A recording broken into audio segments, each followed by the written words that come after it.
আপোনালোকে দেখা এজন মানুহ কিমান ওখ বা কিমান চাপৰ হ'ব পাৰে।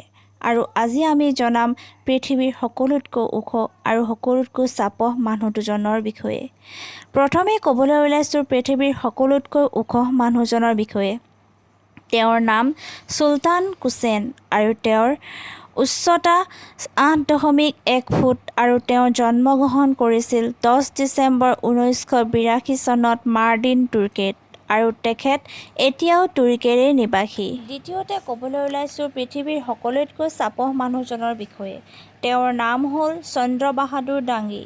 তেওঁৰ উচ্চতা 55 চেণ্টিমিটাৰ আৰু তেওঁৰ জন্ম হৈছিল 30 নৱেম্বৰ 1939 চনত খালংগা, নেপালত আৰু তেখেতক পৃথিৱীৰ সকলোতকৈ চাপৰ মানুহ বুলি কোৱা হৈছিল আৰু তেখেতৰ মৃত্যু হৈছিল 3 ছেপ্টেম্বৰ 2015 চনত। ভিডিঅ'টো যদি ভাল লাগে লাইক কৰিব আৰু চেনেলটো ছাবস্ক্ৰাইব কৰি ৰাখিব যাতে এনেকুৱা ইনফৰ্মেটিভ ভিডিঅ'বিলাক পাই থাকিবলৈ।